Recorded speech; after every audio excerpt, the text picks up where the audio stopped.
Yeah, it's really tough when you go to a Belmont Shore who just won Super League, and they have Eagles and they have international players and Right. very high standard of rugby, and there's immense level of competition. So you really develop a perspective of rugby and what it can be and what it should be, and then you kind Right. of take that for granted when you go to other clubs, and that's the drop off. So I came from two really good clubs, really good programs, and my next career of coaching and referee, and I got to understand the other side of it. I think the minute I stepped on a practice field for rugby, the calling happened. An 8-year plan to be on the team, and I was in it within 2 years. Don't wait until you are a pro to be a pro, right? Like, I like doing something, stopping and learning from it. Like, it just looked like it was a heavy hit. To give up, it's not up.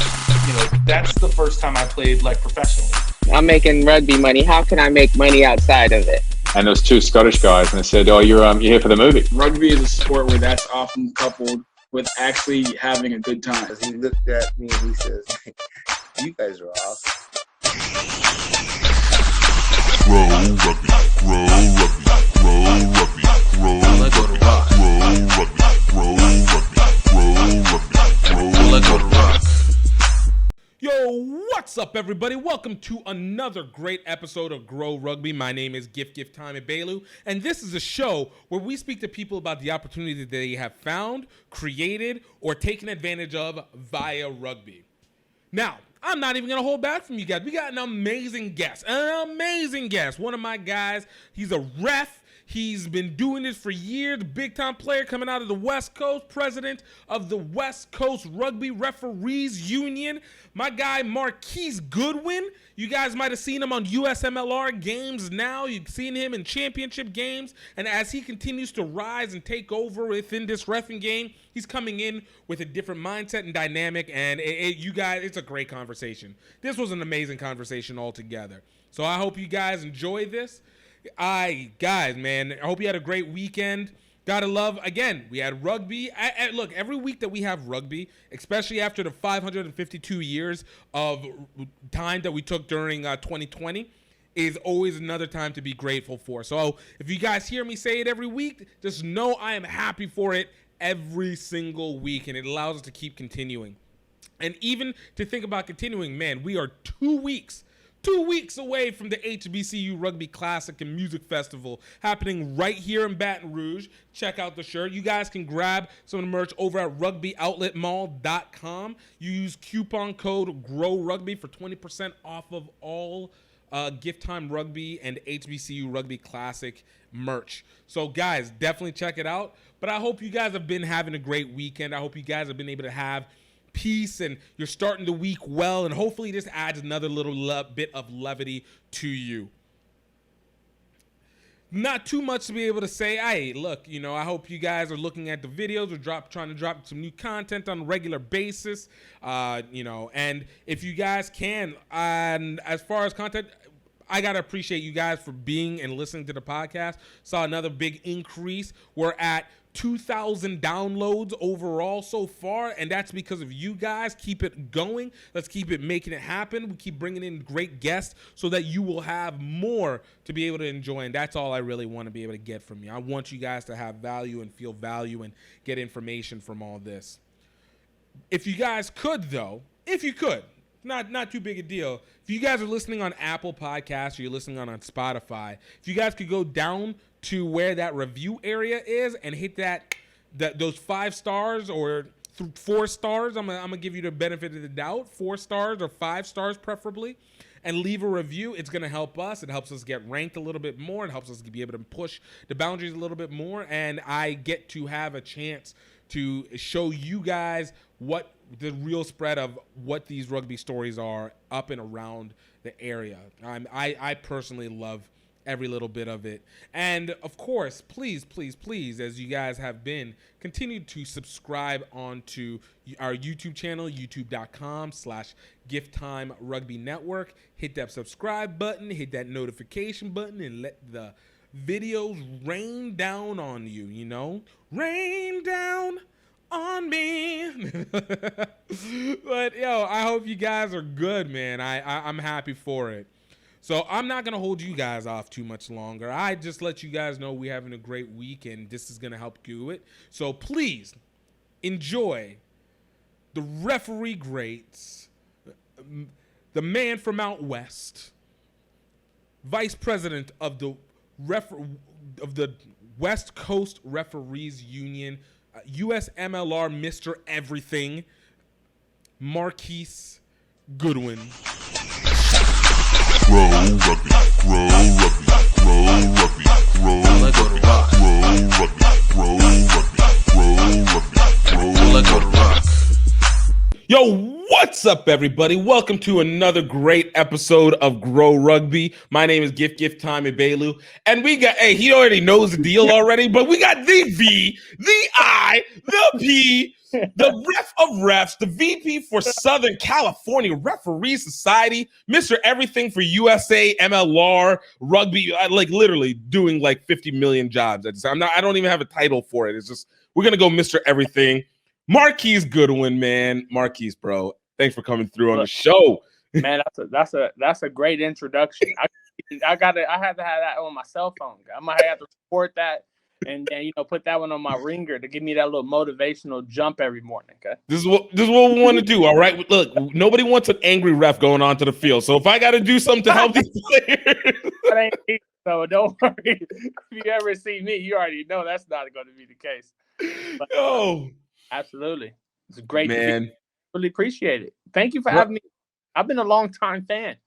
Dude, like I appreciate. Look. I'm not used to having people regularly listen and then being able to come on. So this is an honor for me too, because I'm just like, there's at least one person. There's at least one person at least taking in the listens, So in the support, man. I've been a fan of you ever since I think when you were working with the D1A last year, and then you started criticizing some of my games, and I was all right, you got some good jokes, some good points, but man, you don't know me, so I had to call you right away. Like, look, I ain't no rap you just talk about. All right, you gotta we questioning my calls. Right? what you trying to say? Can you say it to my face? Let's go, dude. But you know what the thing is? It's that stuff that you love so much. Like, I love that because it's like, yo, that's engagement. Like, that means, again, someone's listening at least, so it doesn't have to be like just talking. Right. Look, it's funny, even on my perspective, man. I look and then somebody will comment. Or like, I thought you had a good game. I'm like, where are you watching that? Are people watching me? Right. All right. like, man, I gotta go and jog a little bit. I look good. People watching, but it's always good when somebody call you up on it. So, yeah, definitely. Been following you. Been doing great things, and I'm glad to be a part of the train, man. Finally hopping on. Look, man. Like I said, the honor is absolutely mutual on both sides, brother. Absolutely mutual. So you already know the game on this one, man. So, I'm going to still say it to you, but you know the game. Every superhero has an origin story, brother. And, for you being as connected within the referee societies and as you've developed so much, and even just in the last year, like even before this, in the last year, you've already been able to add so much into your repertoire. So I always like to ask, man, like, how'd you get started in rugby, man? And rugby is interesting because I went to a very esteemed school of UC Santa Barbara out there. It was at the time #2 party school in the country. Let's go. It was great. It was fun. Anybody know about UCSB know that it was a great time. However, I was fairly focused on my academics, so I went in just to go to school because I played water polo in high school, volleyball, and just usual sports. And so how I stumbled across rugby is pretty much like most college athletes that get into it the first time. It's that Rexon State Fair, where they have different sports out there. It's like badminton guy, a fencing guy or something. And then right. Me and my friend, a big shout out to Anthony Jimenez, seen a guy named Dropkick, and he had the ball. So that tells you first thing rugby, right? A guy named Dropkick. You're like, what do you mean your name is Dropkick? Like, we get nicknames in rugby. I'm all like, no, you ain't giving me a nickname. I'm sorry. My name is Dropkick, right? Call me by my name, all right? This we good. We good. You don't need to get fancy with this. So I already had a bit. I pretty much established myself at that point. But no, we just signed up and went out to a practice. And at the time, they were playing a New Zealand Institute of Sport was going to come over because they had relationships with them before. So just imagine your first time playing rugby. You go out to a training session. This was probably like at 5, 6, 7 at night. And it was one of those nights where it's like a cool, misty night. So the sweat comes off everyone, right? And the heat rising off. All I remember is this guy named Hightower. I don't even know his name anymore. His name was Hightower. Black dude who was 6'5", right? Bro. So I'm just walking up like I'm supposed to play this sport. And all I see is sweat, steam, and they hitting each other. And I'm coming from water polo, so it's physical, but ain't nobody touching me like that, right? So you got at least the buoyancy of water to like be able to bounce off from here. And so I was like, all right, so to come to the game, this is that, and they wind up playing this New Zealand Institute of Sport, which is pretty much a rugby academy in New Zealand. Right. Shout out to Jim Love, extremely talented coach out there. But so I really got to see really good rugby for the first time, and then I started playing in college, played a little bit of rep level. And I was pretty esteemed from running away from tackles because remember, man, no one's touching me. So I got really good at running away from people, not because I was trying to, because I was not willing to get hit. No, it's like don't touch my body, all right? Like anything I can naturally to get out the situation where you touch the skin I'm in. So that's how I got rugby, and it was a great. I traveled the world, played at a fairly high level. Play with Belmont Shore afterwards. Play Griffins for rep level stuff. It was a really good experience playing. So that's where I started. Okay. So you talk about like that first time going in and you're seeing these guys going at each other. Like from that moment, how come what changed where you were like, you know what? I'm seeing this, but F it. I gotta go give this a try. Because again, you're talking about water polo, you're talking about all these other sports that while our contact are not like the contact like that. There's always at least a little something off from you. So for me, it wasn't the contact. It was the fact that I did not play football in high school. Right. Didn't play basketball. I didn't play anything traditional. So I didn't have on the sidelines that, Friday night lights kind of feel. And I wanted to dabble just a bit. I wanted to see what it was like for the crowd to cheer your name as you scoring and all of that stuff. So that's what really got me into it, because I didn't come from that environment. I'm coming from, you hear whistles and like it's not the same. And so and as a freshman, I was always, think about it, I'm from Long Beach. There's not too many black kids playing water polo, swimming, and volleyball. Facts. I'll tell you that right now. So I'm used to playing around people that are not like me, and I'm also I enjoy trying out new things. So it was something that I was comfortable being uncomfortable. So I wanted to try it, and then when I found out there was a very skill in evading people, I was like, I kind of found my place. I'm not a big tackler. Like I can hit if I'm everyone can hit. But for me, I had a very good skill set in not being hit. And so you basically took up the traditional wing position. It wasn't traditional at the time because I'm 6'2", 210. Right. So you're a big wing, but you're doing wing. That wasn't nowadays it's pretty small, but like back in the day, the wings were very small. So I actually started at flanker and lock. Okay, that makes more sense. And I dominated the lineouts. I stole lineout balls. Like I can do that. Coach, that's easy. I can steal some balls, throw you up there. Even until today, someone will see me. I'll get in and teach some lineout skills. But and after that, my roots of running away from people. I kept running away from my forwards. So shout out to, and I don't even know if I want to include this, but I will. Throw it in. Kevin Battle was my coach. So let's go, Kevin. Yeah. He got me started, and he was like, Marquise, look, man, you got to go out there with the backs. Go play wing because you run away from your support. I'm like, what support? I don't need no support. you know. And then I ended my career wing and fullback, and it was good because I got to see every part: scrums, lineouts, Right. set piece, all the things. So it definitely prepared me for my later career as a referee and coach. And yeah, it was really good. So I find it interesting. There's a number of things here. Obviously there comes one point when it comes to the alternative sports. So there's always this adventure kind of mindset of like, let's step outside the norm here. And then when you're talking about being fullback and wing, again, it's that stepping outside the box, kind of seeing everything across. Have you always been kind of an analytical person whenever you're looking at things that it kind of just really naturally worked into what you wanted to do already? Absolutely. I think that was the biggest draw because it was opposite of football for me. I felt football was some guy telling you to go left and right, and I was never that person. I'll probably be coaching before I'm even playing, I think we should go right then left because of this, and that. And so rugby I found to be a thinking man's sport, and the analytical piece, always analyzing situations and building skills.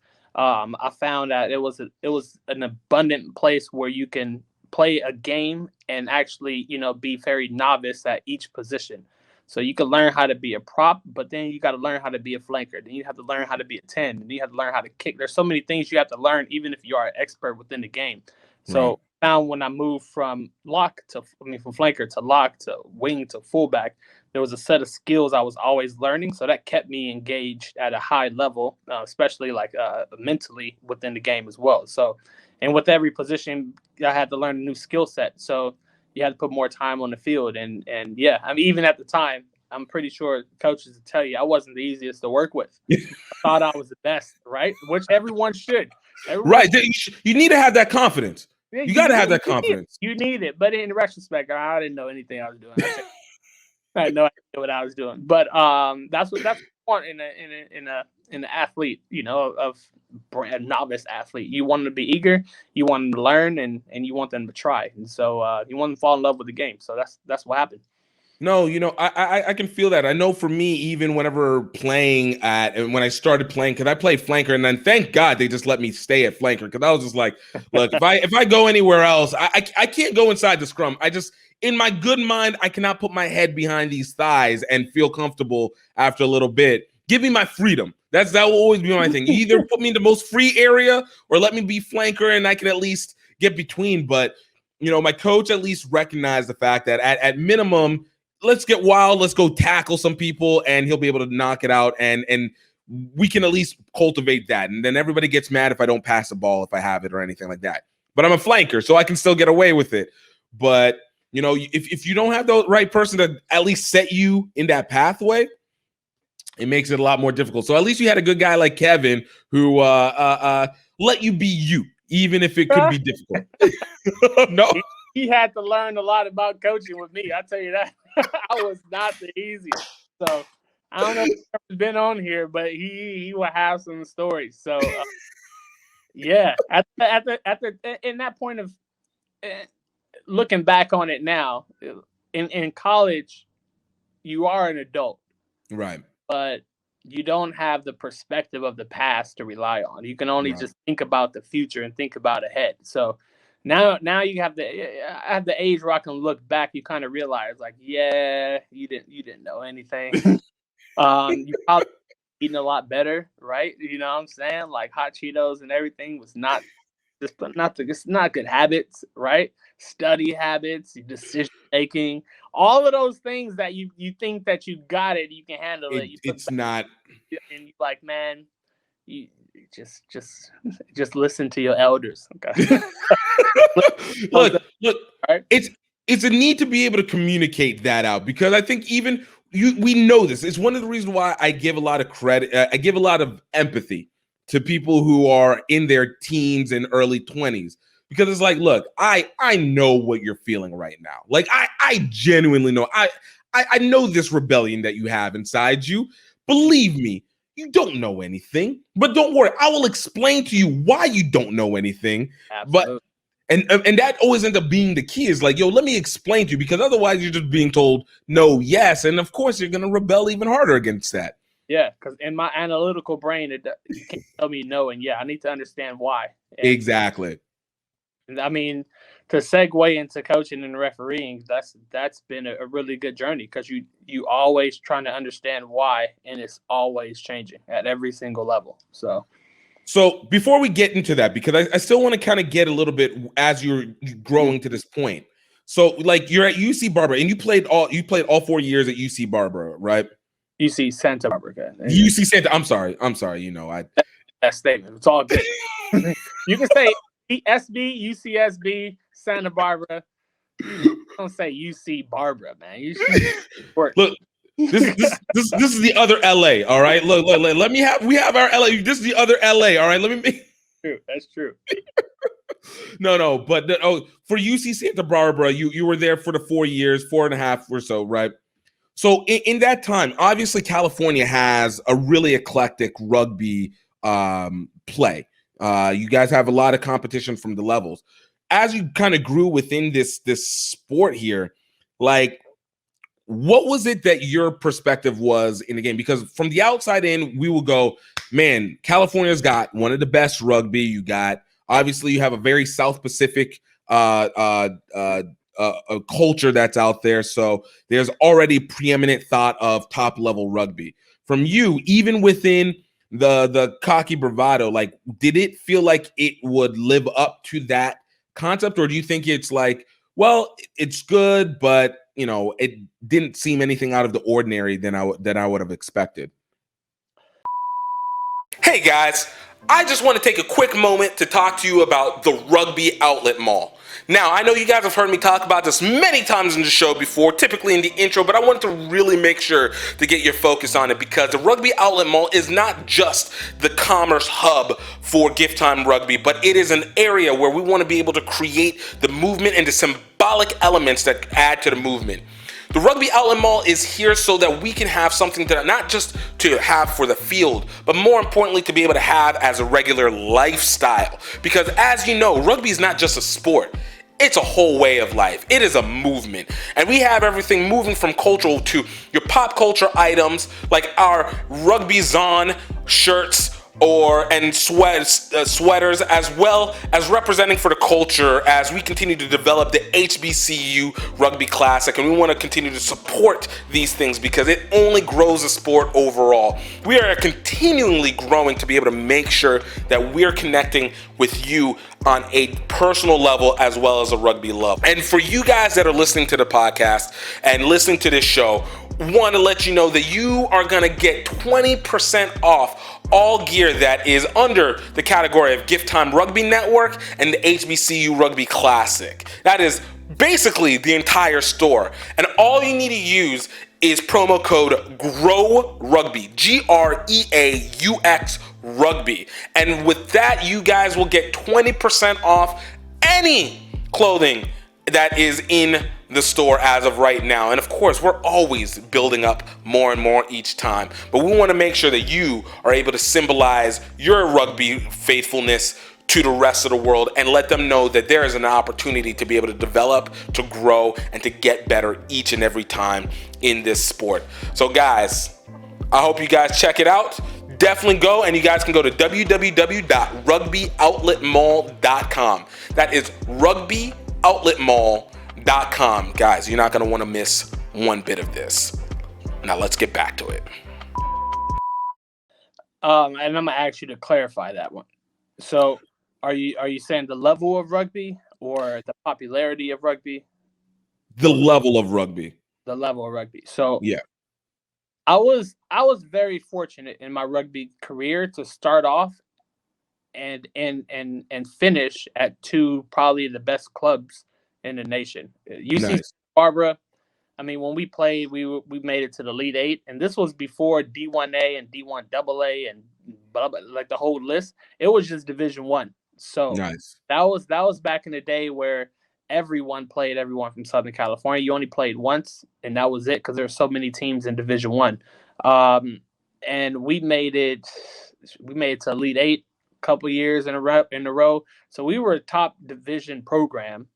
and I got spoiled because from there you learn really good habits, you learn really good work ethics. Your Right. skill set is tremendous. You know how to win. You have a lot going for you. So when you go in and try out for a rep side like the Griffins back in the day, we had ITTs, and Right.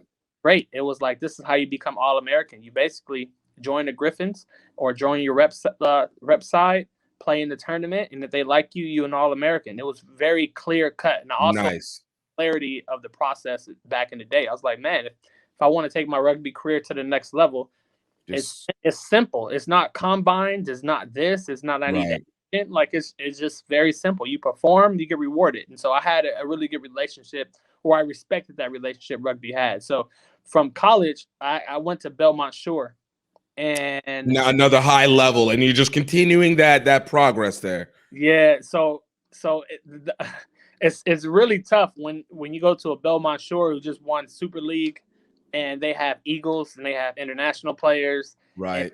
very high standard of rugby, and there's immense level of competition. So you really develop a perspective of rugby and what it can be and what it should be, and then you Right. kind of take that for granted when you go to other clubs, and that's the drop off. So I came from two really good clubs, really good programs, and my next career of coaching and referee, and I got to understand the other side of it. So, and now I know what we can be, and now I'm very teaching and trying to get everyone there to that level. So I don't know if that answers the question, but It does. It does, because I mean, look, it does give you, it shows you where your standard is when you're going into it. But it actually makes it a little bit more curious as to even what you were taking in from that coaching, because whenever you're feeling that you have such an amazing structure with it, right, and you move on to the next level that might not be as preeminent, the question now goes into, like, which I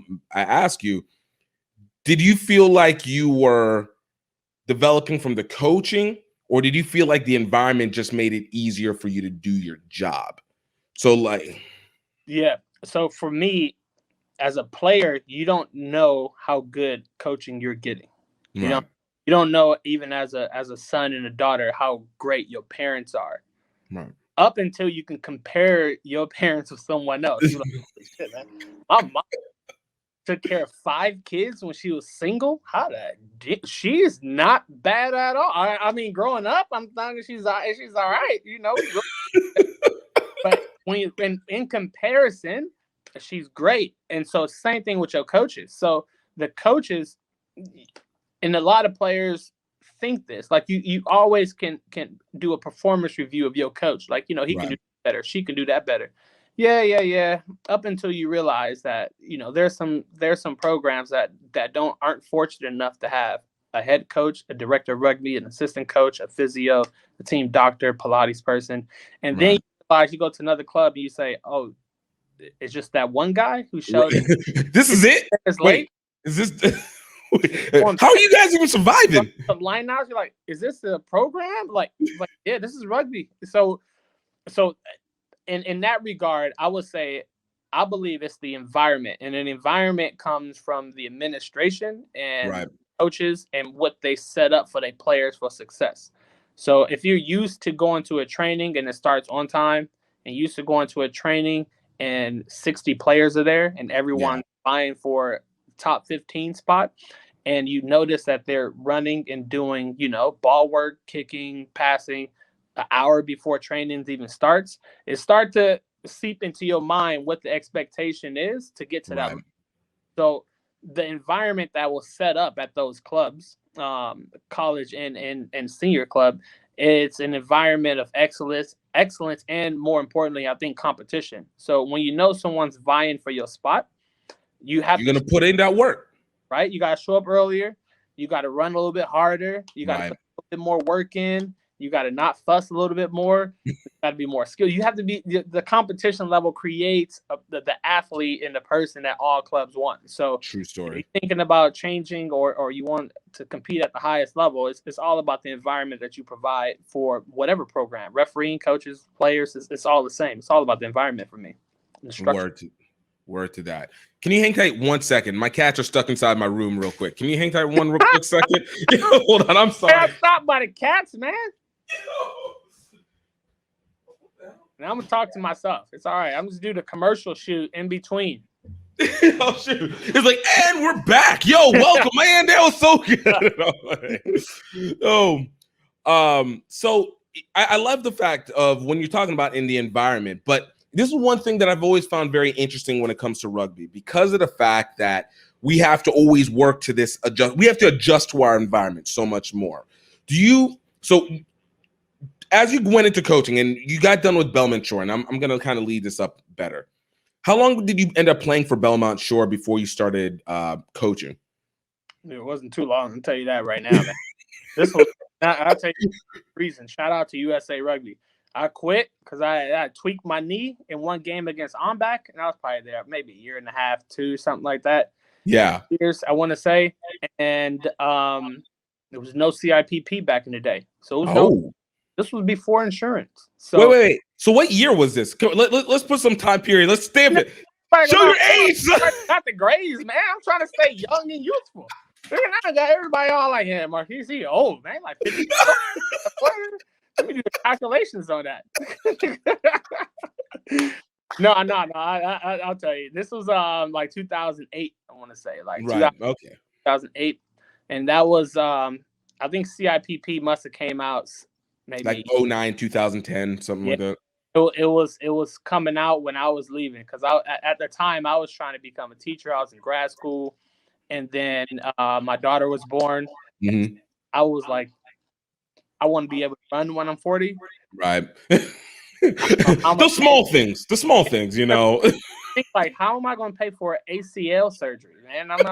I'm working the midnight shift to pay for rent, so rugby stuff is not working out. And at that time, I was fortunate enough to big shout out to Kevin, because I know he was going to come up a bunch of times. So I was his assistant coach first. That was my first job. Right. And I got back to Santa Barbara, and then he had me on as a little minion. I wouldn't even say assistant coach at the time. I was just same thing as a player. I thought I knew what I was doing, you know, run here, pass here, switch your elbows, and I fell in love with coaching, and we got an opportunity to work with the Santa Barbara Rugby Academy, A side, coach B side. We had a couple of assistant coaches, some Aussies that came over, and you know, it was a complete coaching staff. And I think that structure set me up for how coaching should be. Because I mean, at Monday night coaching meetings, you know, at a restaurant or something, go over the game plans of the week, players, injuries, this, that, the third, you know, expectations, where we fell off, the whole piece, you know. Then we had film review, and then we had all the trainings, you know, 6 a.m. runs, conditioning, and then, you know, some skill set in the daytime, and then we had the Tuesday, Thursday recovery, some more film, and then the game on Saturday. So it was a full-on program. And then, what to say, you guys are having a daily work schedule, as opposed to just that base 2 days a week standard. The Tuesday, Thursday coaching thing was not in my repertoire of what you should be doing to have a successful program. So I scratch my head when I hear people like, yeah, we just got training from 5:30 to 6:30, Tuesday, Thursday, and we want to win a national championship. Just like, yo, what?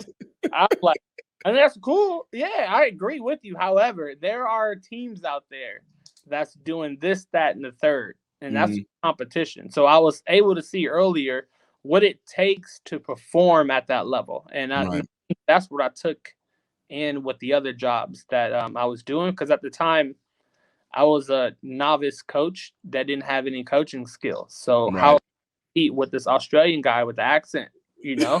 It doesn't even matter the skills. It's like, yo, you don't even got the accent. You could have at least gotten it with the accent, right? If you know me, you know I'm big on that. I'm like, I ain't got the accent. So I have to have a skill set, and I have to bring something that they can't. And so what that was, interesting enough, was remember I was you know, going to school to become a teacher, and I've always been involved in teaching in that regard. So that's why you fell in love with coaching so hard, right? I started to I put together a summer program where we got kids, the ISF kids, South Central, and you probably a bunch of them because they went on to do incredible things. Of course. But I applied for some grants at the college to get them college courses in the summer. Then also they were working housing, so they had a full college program or college class at 16, 17. And that was part of our summer rugby camp. So it was about those athletes. And then from that, I got a job teaching and coaching high school and stuff. So I kind of combined education and rugby because I felt my resume wouldn't be able to uphold if Kevin had to pick me or the Australian guy. You got to pick the Australian guy. So you got the resume. Of course.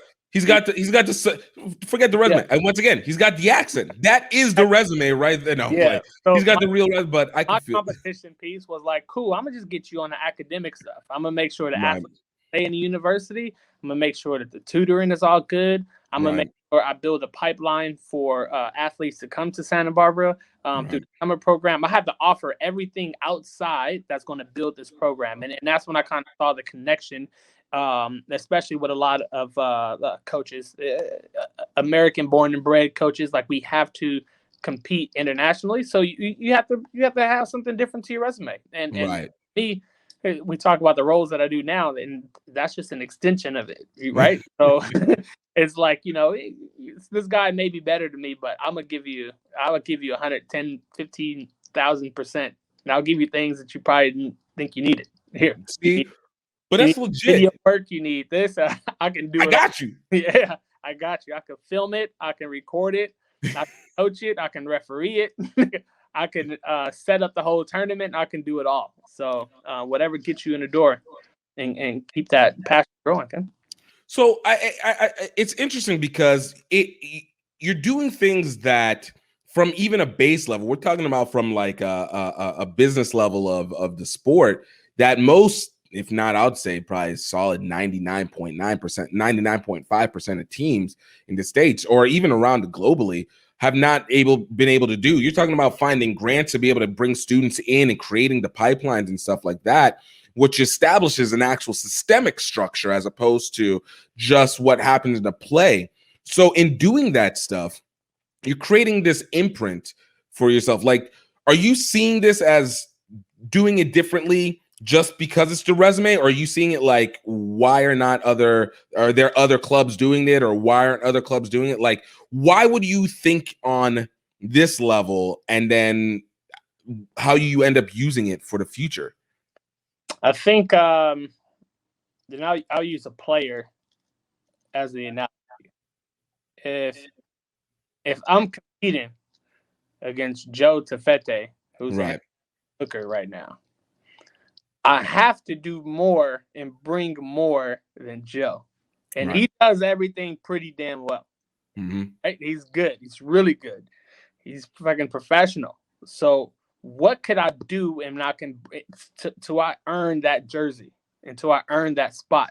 And so then if I'm looking at a program and the program is asking me like, yeah, we struggle here, and there, you have to compete at every single level. So if we're talking about recruitment, like, what is the other teams doing for recruitment? And I think the best in recruitment right now is still Cal, St. Mary's, Life, Lindenwood. Right. Who recruits better than Cal, St. Mary's, Life, Lindenwood? UCLA, Arizona. They do a fairly good job at recruiting. But if you're looking at a program, especially collegiate, like, you have to say, like, how can I compete with them?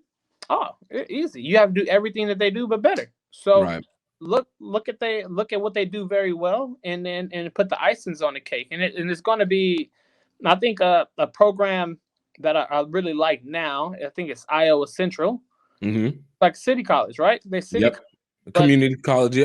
College. They have they got the dorms that they were able to tap into. They were able to tap into the varsity status program, and next thing you have a national championship out of Iowa. Facts.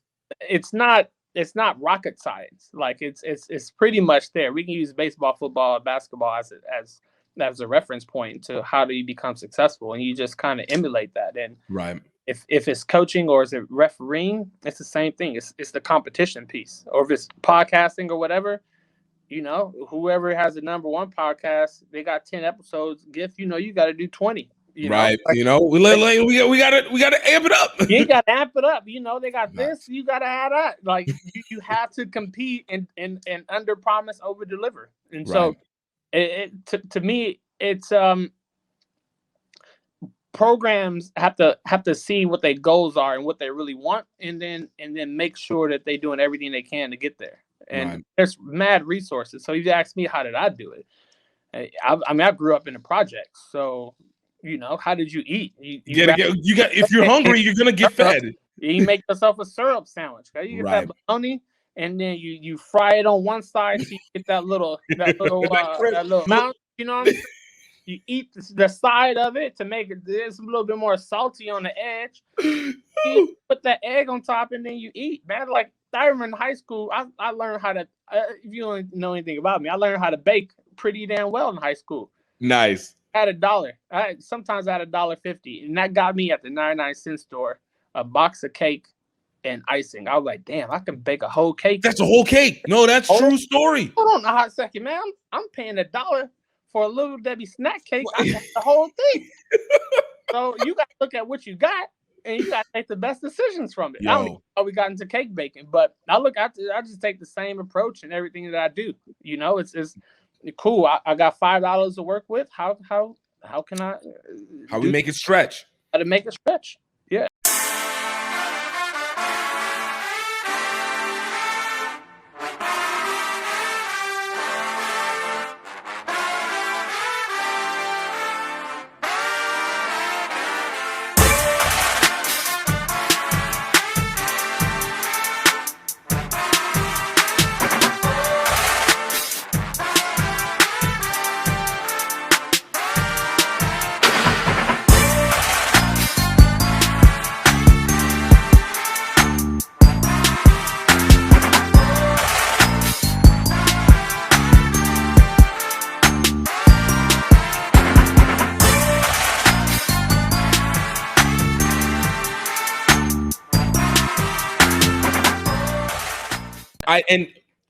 I love that. It's something that I've found very interesting when it comes to a lot of what we look for when it comes to growth. Because, you know, I always tell people, you know, for me, why is it that I will continue doing something in rugby whenever it's not quote, quote, popular?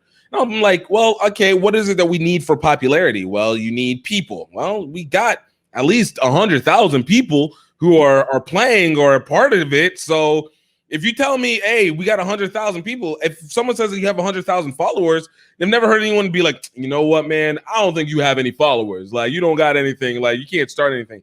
100,000 people, $1 per person. Yo, it's something. So it's what do we try and pull off from there? You have something to start off as a base, and then like, how do we attract more people in? And it is that hunger. Like, how badly do you want it? What is that change that's needed? Mm-hmm. And I think a lot of times so many people get stuck in the idea of what has been, even like how we fundraise. It's always like the same thing over and over and over again. And I'm like, guys, like, you think that maybe the gig might be up. Like, maybe you need to tweak this. Maybe being necessarily 501c3 isn't the ultimate moneymaker.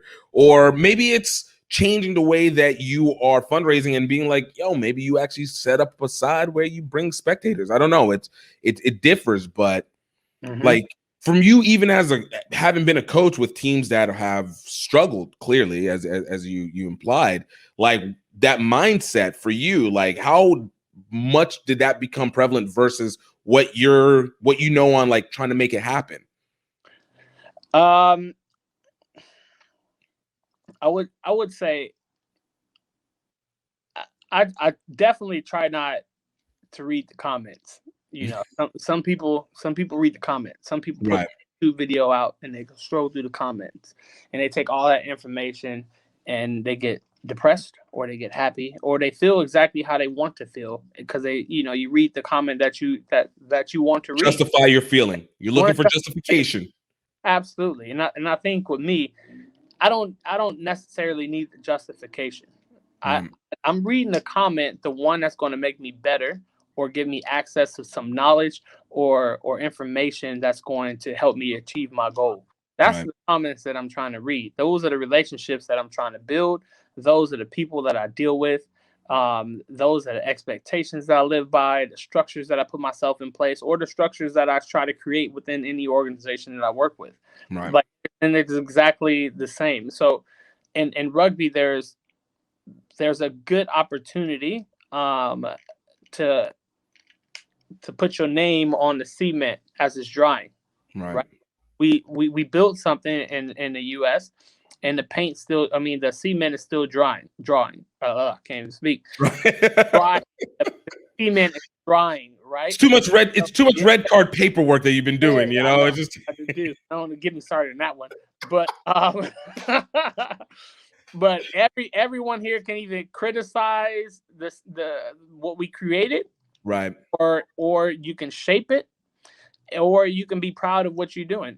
And so I think you need the criticism. You need to be able to shape the work that you're doing. You need to make sure that you sign off on it, and so you can have a little bit of a legacy when we look back at what you was able to achieve.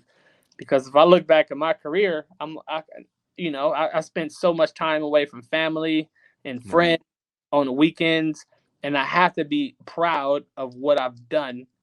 Because the other choice is I should have been with family, right? I should have been with my wife. I should have been with my friends. I could have hung out, but I put a lot of time and effort in rugby. So whatever I'm doing, I want to make sure that, when I'm sitting back and I'm 45, 50, I'm not 45 or 50. Still in my 30s, early 30s. Thank you. Praise hereditary, relax. But when I'm at those ages and I look back, I can be proud of the work that I put in and the people that I hope, share this rugby experience with. Because ultimately, I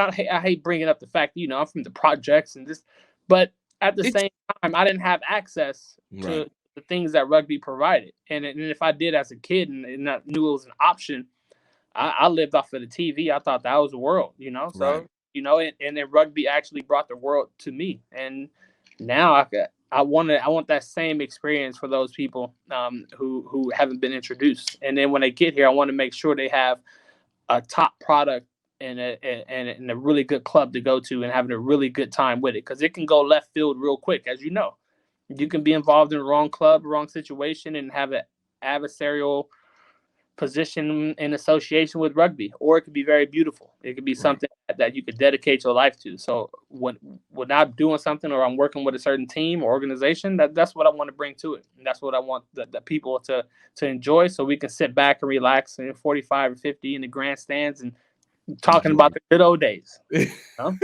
Even though let's be honest, most of the time 45, 50, you're probably still playing at some point, so you might need to push it back to like you get that old boys and you get that rock hard run. You don't have the speed, but you just think no. Tell you why, man. My mind and my body used to be like this. They used to be connected, right? They used to be the yin and the yang. Right now they're more like the yin yang twins. They separated. He thinks something and he does something else. I think the sidestep, my knee says no. Sit your ass down. No, you cannot run like that. You're going to tear an Achilles. No, your hamstring will not hold up, buddy. Nope. Know your place. No more. Know your place in here, okay? So look, you're trying to do too much right now. All right. So from my position, I'm a firm believer in accepting and moving forward. All right, look, you just give it up and do something else in rugby. That's why I can go from coaching to playing to coaching to refereeing to administration, because everything that you do gets better and better. So you enjoy that new role. You don't hold on to rugby for 50 years old, and then you find out that you got to have a new knee and a new hip because you thought you was 21. Look, it ain't for everybody, man. Like, some people can do it cool, but for me, I want to give a lot more than just my body to the game. There we go. I can feel that. You know, respect. It lets you be more impactful over the long haul. So I can respect where that goes. Yeah, man. You gotta have some thought into this, man. What's a long career, man? You can always, if you have an itch, you can always play. So true story. One or two games is never going to kill you. Well, it could, but 1 or 2 games typically won't kill you. So you get that one game in per year. Look, you know, you can be satisfied. You did what you needed to do. That's true. But I would tell you this. I haven't given up the game 100%. So that's good. Even with my refereeing, most teams do find me at their training session Tuesday and Thursday nights, running with them, passing, tackling, doing the business. I still would throw a shoulder in. Just in case. It's a reminder. God, that's a referee on the weekend. So they're like, oh, Marquise, ref, you know, give him a little shoulder. Like, you know, put some respect on that name. Facts. And then on Saturday, I don't have any issues, you know? So, you know, that's my, I can go out to a practice and our practice don't matter. I can still pass, catch, run, you know, sidestep, you know, to a certain degree to where, you know, I'm not tried, you know. Not going to try. Once again, it's respect my body, respect my person. All right, we'll have a good game. Don't worry. Just know if you're gonna come to play, I'm here for that smoke. All right. But also it gives from the refereeing side, it provides you with empathy. Right. And how hard the players are training and what it takes. And you understand body position, body mechanics, how they get into these positions, you know, especially that dangerous position as a jackler, man.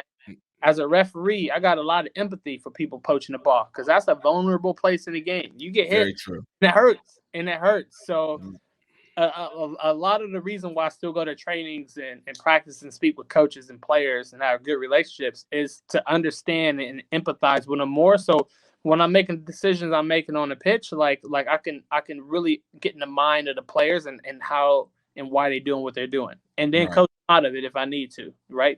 But it's not all for me, you know. It's for the game. It's for the game. For the game. For the game. Got you. We got you.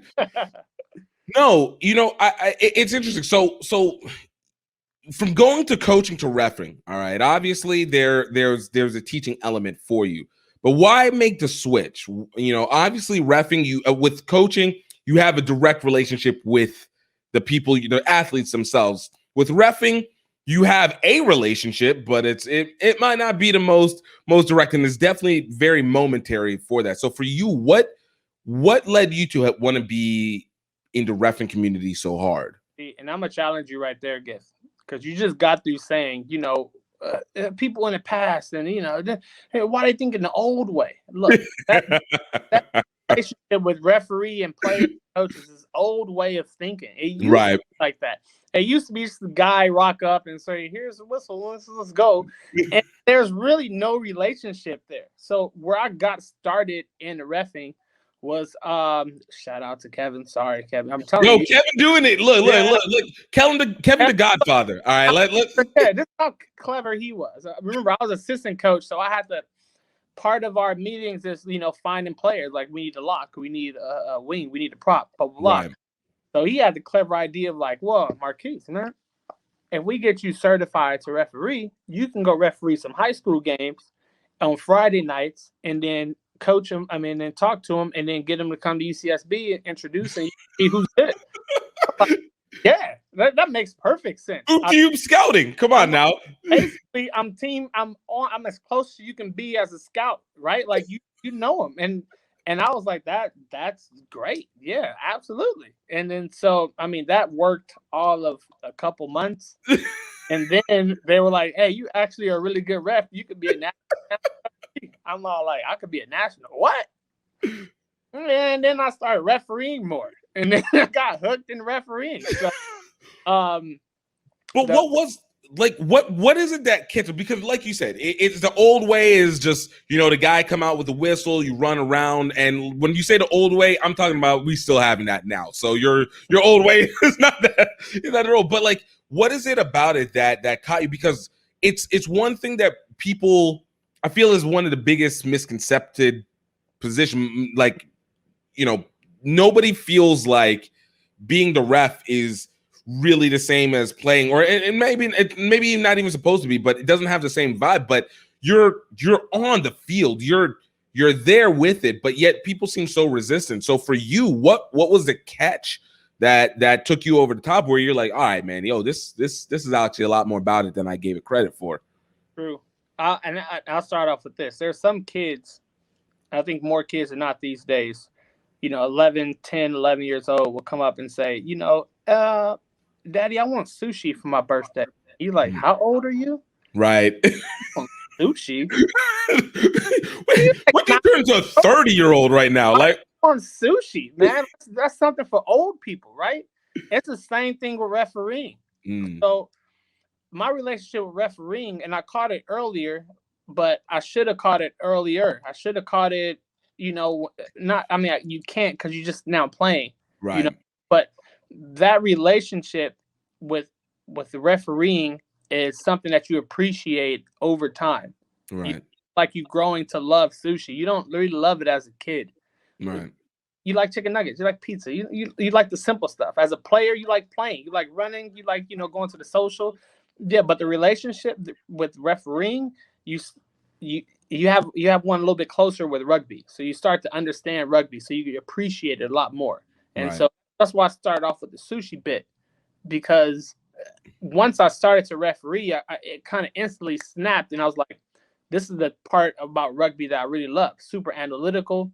Right. I had a lot of friends in every team, so I got to chat with all of my friends. I wasn't loyal to one. You didn't have to be team loyal. Right? You're just like, yo, these are my guys here and there. And I'm hanging out with my friends. I'm doing the same thing I would have done as a player, but I'm getting paid. And you're avoiding hits. I'm avoiding hits, right? I'm getting hit no more. My knees are being saved, right? Making a bit of coin, and then I still represent and go to the highest level, which at that time I was like, man, rugby is, I can't be an Eagle. I already knew I wasn't gonna be an Eagle because I played in some of these ITT tournaments with real Eagles. So I was like, nah, that ain't me. I'm good. But that guy got off the World Cup and he hit me like he's late on his mortgage. You're like, look, I'm hungry, but you starving. Like I can't play. Like I just need a snack. You asking for whole meals. Yeah, they hit me like South Africa World Cup. Just they playing for their country kind of thing. And at the time, I kind of loved it. It wasn't good, but with refereeing, it just at the time, it hit a lot of my buttons. So I got to travel, which I love traveling. Right. So it was like, yeah, if you become good, you get to travel the country internationally, become good. I'm like, okay, you could travel still. Get to go to San Diego. I like going down San Diego. And it was basically a free trip. You get $100 or whatever. So it made total sense. And then I started to understand rugby a lot more. And I thought that refereeing will definitely help my law knowledge. And because I still wanted to coach. Right. But I kind of understood that you start refereeing, you realize you don't know too much of anything. You're like, I don't know nothing.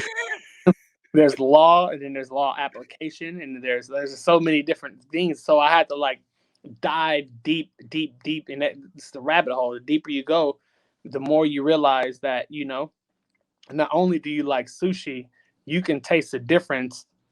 And of the fish, and it's not just like the salmon. It's like, yo, the salmon from the South Pacific versus. You're just like. No, and once you start refereeing, that's when you like it's the same equivalent. It's like you flying to Japan, right, to the number one sushi place, so you can see the sushi master do it, and you really start to fall in love with it. And that's what it is for refereeing. Like, so when I talk about the relationship in the past, and I look at the referees that I work with, like that's what I want to give them. I want to give them that experience and teach them that when you do refereeing is way more than just blowing your whistle on Saturday. Like this is relationship building. This is game understanding. This is helping the product on the field get that much better. And that all you were a very integral part of that development. I mean, I'm a school teacher. I know what happens when kids get shitty teachers. Right. So it's the same thing with coaches and referees. You get shitty coaches and referees. How well do the players develop? It's going to be limited. You're capped, obviously. Yeah, they can only develop as good as they're taught. And so right.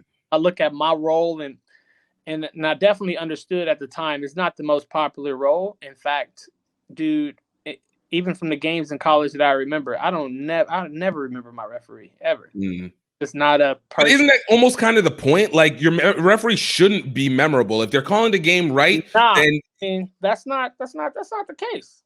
I mean, it's like saying your water boy shouldn't be memorable. You know? Yeah, he shouldn't be memorable. The water should be great, and you're like, okay, I'm refreshed. And if they're memorable, it means it's the person that's running water onto you at your most thirstiest moment. Right.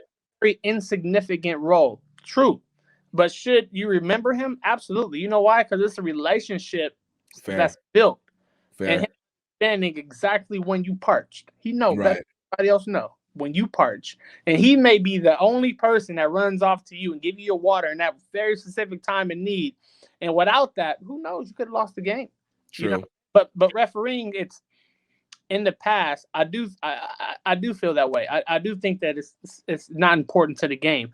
However, the way that I approach my refereeing, I'm out on trainings. I'm on the sideline with players talking about law interpretation, how a referee's going to call it, how they can make their scrums better, how they can do this, how they can do that. And all of that is teaching. All of that is bringing a better product to the field. And then once we on the field, once Saturday happens, you know, my teaching role is limited, but now I step into my performance review role. I'm just seeing if you can deliver what we taught you throughout the week. So the absence of my presence on Monday and Friday, if you don't have a referee there to trainings, sure, there's no relationship being built. Right. But if you do have a referee there, you know, just like you have your coach and your water boy, your physio, if they're part of that structure and that system, imagine what you can do better than your other teams that you're playing. Because remember, like I said, it's competition, right? Of course. So your team has a coach, head coach, scrum coach, a physio, and 2 referees there. What product on the field are they going to deliver? They're going to be less penalized. Right. And if you are like me and you analyze games very well, you know that certain teams, some teams get 14, 15 penalties easily a game. Right. Which translates to ball positioning, opportunities, and it's a whole lot of things that come into that. And if you could limit that, and I think one of the best teams that I've repped is St. Mary's. Right. Very hard to penalize them. You know why? They just super disciplined. Should be doing. It's right. It's very hard team. I mean, you can't. Of course, you could penalize everybody, but they well drilled, and they take the law application side of it. They take the refereeing side of it, and they get really good results on Saturday. So it's a different approach that I take. However, it's a different approach that I make sure all of the referees that I work with throughout the West Coast Rugby, you know, California to Pacific Northwest and everywhere else. Promote it. You know, we got to take pride in knowing that this is the service you're going to be given. You know, our referees will see you at training. We'll talk to you during film analysis. We'll have a coffee with you and go over this, and that. It's because we want to provide the best product on the field. Or you can be the referee to just show up on Saturday and go home.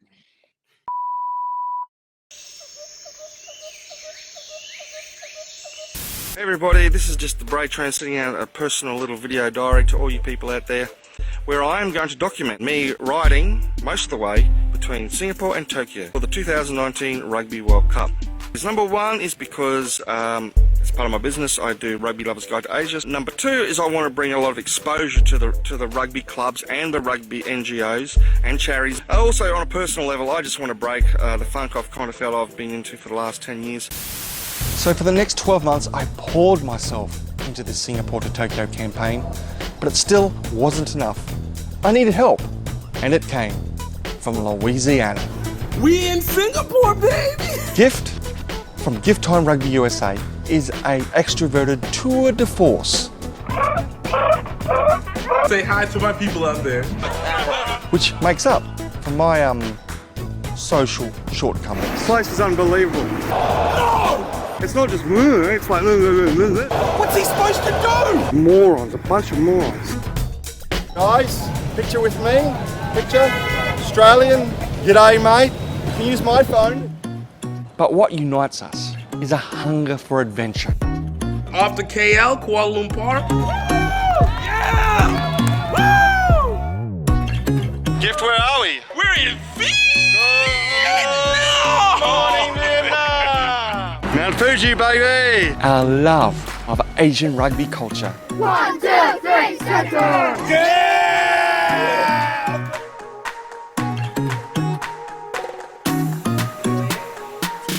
Rugby is starting to develop here in Cambodia for women as well. Valkyries, the mighty Valkyries! And allows us to overcome incredible obstacles. It's just got so thick. It's just so thick here. Now it's pouring down rain again. But coming to this Thai-Cambodia border has renewed all the aggression. So the whole thing's gone buggered. I got hit. What? I got tail-ended by a motorbike. I can just feel that knee, that ankle just going in all the wrong directions under the weight of my body. But that doesn't compare to the pain of failure. I'm dying. Oh, I'm dying. And that's what I've been worried about this whole time. We're out here, we're running out of energy, we're running out of money, and we're feeling isolated.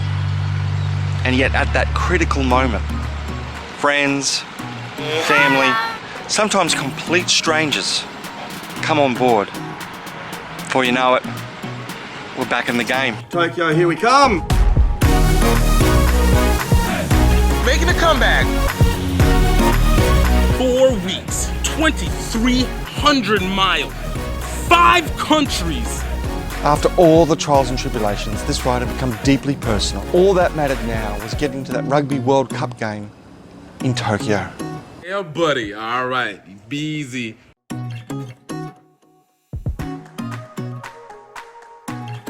Go check out redearthfilms.vhx.tv to get your copy of Singapore to Tokyo any way we can.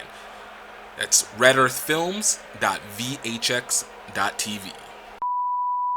So let me ask this. So in doing all that, how do you end up preventing yourself from gaining bias? And obviously, obvious from an individual standpoint, it might be a little bit easier, but we're talking about from group, because if we're taking that approach to being able to ref, it does create a relationship, which means it creates a connection with players or with the teams and what you expect from them.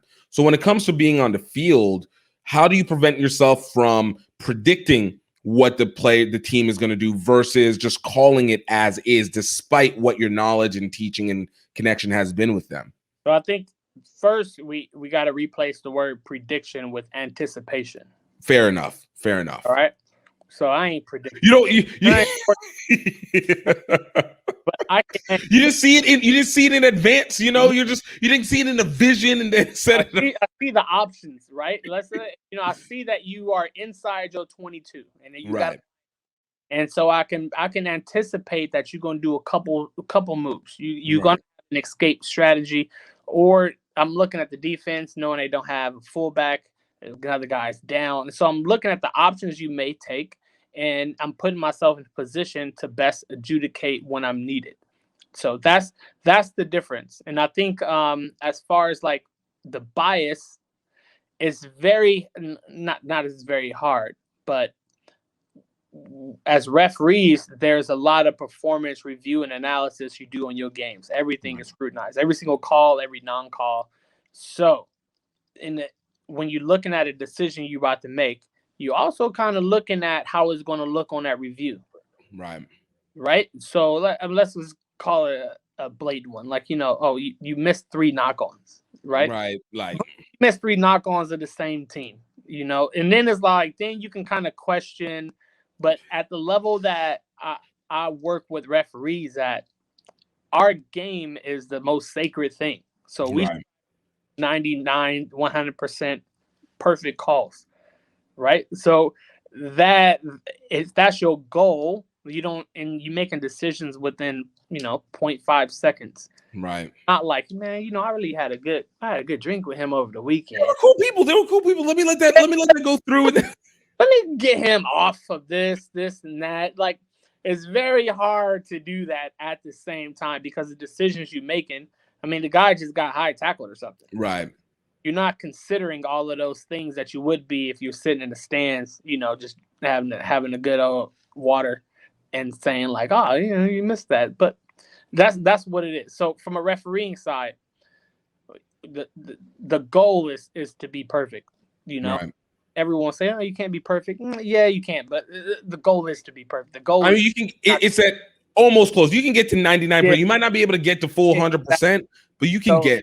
If that's your goal and that's what you're striving for, you're striving to make the game the best game ever. Yeah. Like, you have little time and room for bias. Like, it's rugby it's way too much of a game. It's too many decisions. Right. It's hard. I mean, some players can get on the nerve of referees and kind of, light their tails a little bit. However, it comes down to the relationship. I only get on the nerve of people that I don't like. If I like it, I'm gonna jokingly say that I was on episode 48 or something, not episode 1. I've been waiting on my seat for a whole year, but I wasn't even gonna bring it up, but since you brought it up. You got something you need to hold in? You need something you need to let. Been waiting to get on this show for a whole year. But look, I remember my skills as a referee. I would never let you know that, man. We all good. See, that's how it works, man. That's how it works. I'm gonna get you in trouble, but we both enjoying the process of you being in trouble. That's what it's all. I like how it's poison, but with cake. Yeah, absolutely. No, but oh, I love it. Yeah, in all seriousness, it's something as referees you got to strive for perfection because you criticize. I mean, now we got MLR and it's right. It's a different level of scrutiny, and so you have to balance all of those things in. Balance the relationships you have with the players, with the game, your expectations, your performance. Making sure you're anticipating or predicting. Right. The right thing and seeing the right thing. So. My brain of analysis is well deep, and that's why I kind of respect refereeing. And it's not the most people can't handle it. I agree, but also most people can't handle playing. There you go. Most people can't handle coaching. Shit, most people can't handle podcasting. They don't got it in them to do it. Right. For 48 episodes, they don't. No, which right? A lot of people want to do it. It's true, but it's what are you capable of doing, and that's what makes it kind of interesting, where it's discovering that, because obviously there always has to be something innate in you in anything that you do, right? But just because you might have it doesn't make it make sense. Yes, experience will kick in, maybe, hopefully, but you can experience doing the wrong thing for so long. So for you kind of mentioned even before, you're talking about travel and stuff like that. Who or what was it that helped kind of shape your perception and your guidance when it came to reffing? Because obviously you'd have one prospect of it, but like who's over here being like, all right, Marquise, I get what you're trying to do here, but let's ease it back over this way. Let's ease it back. Let's see what we're showing over here. Look, I'll tell you this: as rough as I was as a player, I was just as rough as a referee.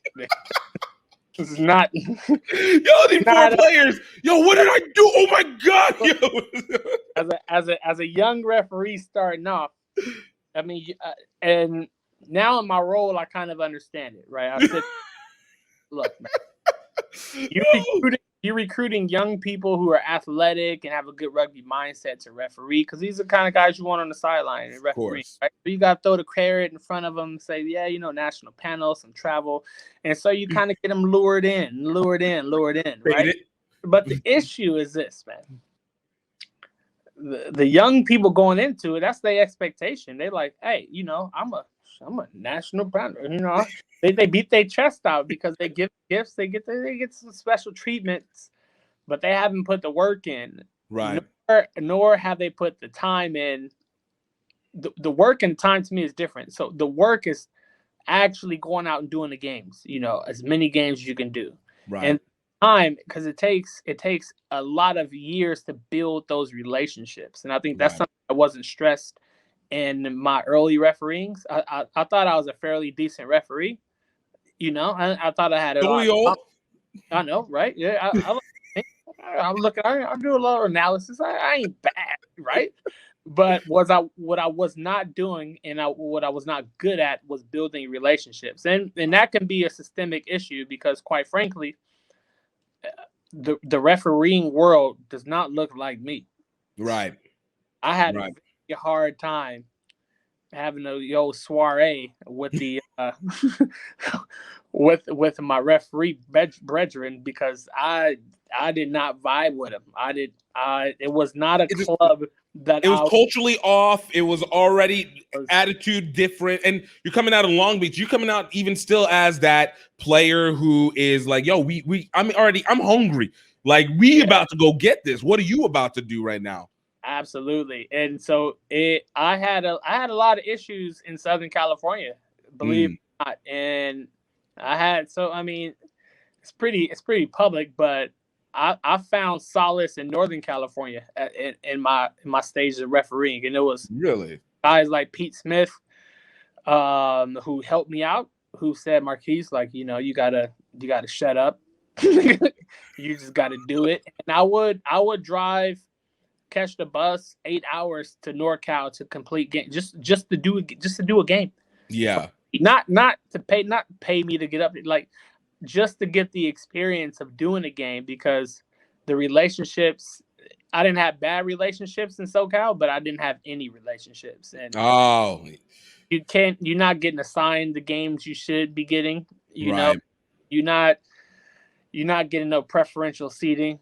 You're not being considered for the perks and everything else. And to me, it was like, man, I'm born and bred in Long Beach and LA. So like, how you not? Why am I excluded? Yeah. Which to me, in retrospect, is because I wasn't building those relationships like I should have. Right.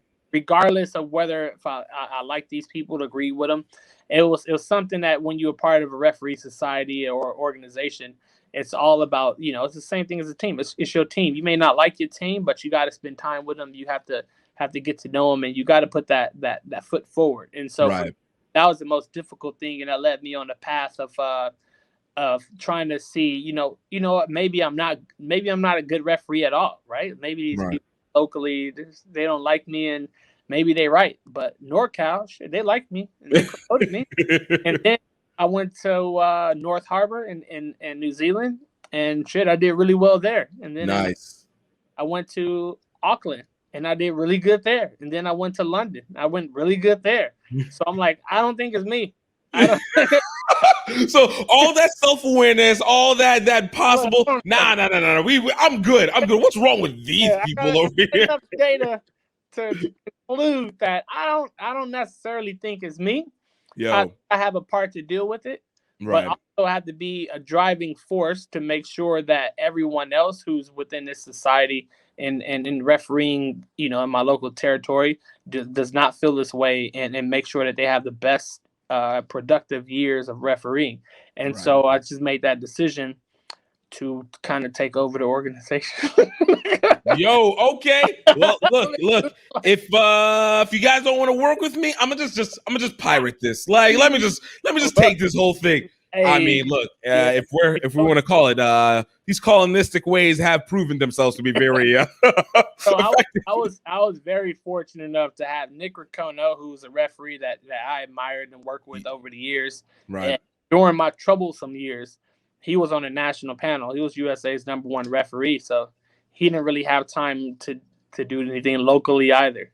But not by choice, but because he had it time. So me and him took over Southern California, and immediately what I started to do was start building our relationships with our other referee organizations to the north in NorCal and to the south, and then really trying to put together a collaboration effort that will make sure that all of the referees, no matter what level, that you join, you have a structure that you can go to that will take care of you from all perspectives, whether you're casual or you want to be a next international guy or whatever the case may be. Like there's a pathway and outlets. You may not like me at all, cool, but I have another group that you may like that may fit your build, you know? Right.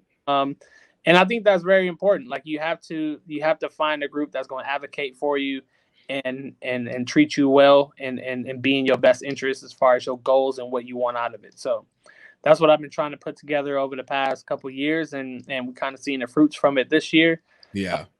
And it's been really good. So that's how I got here, man. Yo, no, that's legit, and it's an interesting kind of look because, you know, again, the emphasis on relationships is not always it's not an association that you have with referees, but I think that next level, and it goes to recruiting, which we know in rugby, there's been such an issue of the number of refs. I know particularly here in the South, there's always an issue of number of refs that are available versus the number of games that are there. And there's always this question that I keep hearing is like, why? Well, like, why is it not working? What is the missing piece here?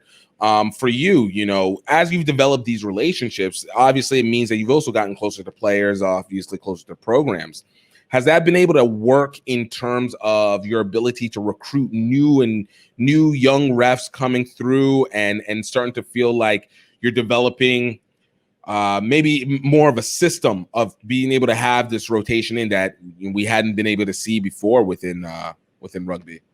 Yeah, I think the interest that I get from players across the board, even at the MLR level, to have an interest in refereeing now is because I think the organizations, you know, across the U.S. have started to change culturally, and it's way more accepting, and players can see themselves a part of that organization. It's way more transparent, because before you just kind of didn't know where they came from, right? Right. They're just, you have a ref and they're just, yeah. Pop up out the park. Just don't know. A secret society of referees somewhere or something like that. So I think now, as referee organizations, you know, across the U.S. and even the ones that I work with, you have to be out there. So if there is that, because all you really need is one guy from each team. That's it. Right.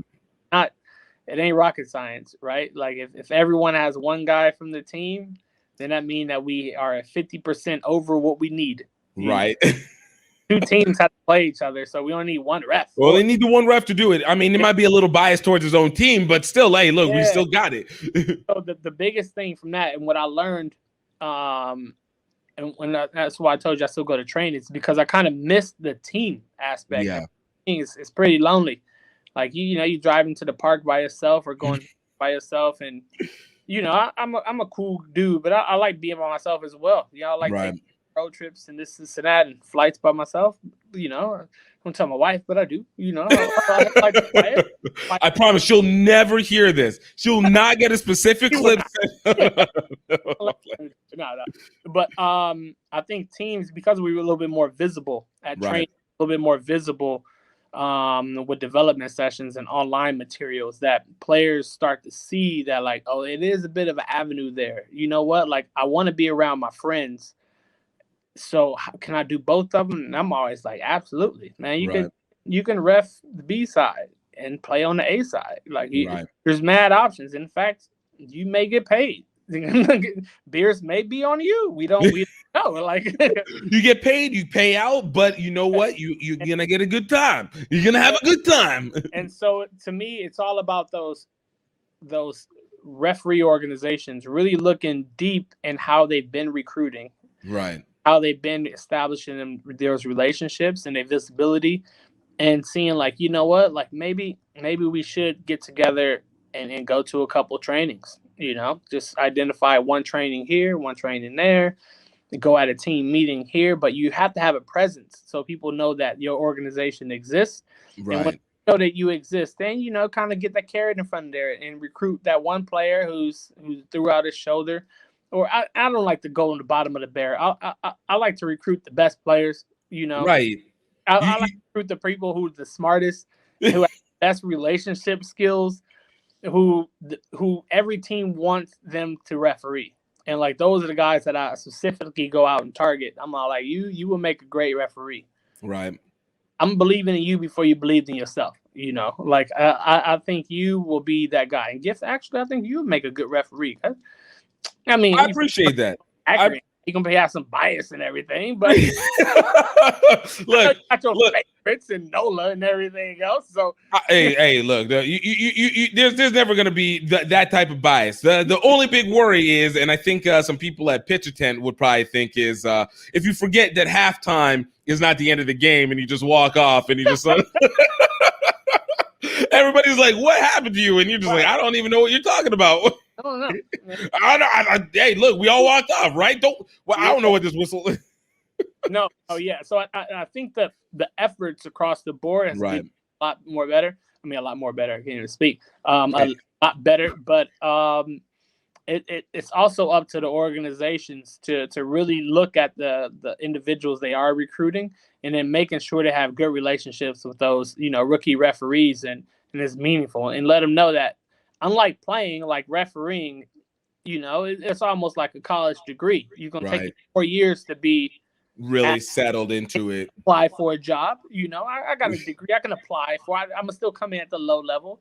You may want to go back and get your master's degree for another couple years, but by the time you put your 8 years in, or I would say about 6 years, like you have a fairly good understanding, and you can deliver a really good product on the field. And that's a long-term relationship. So right.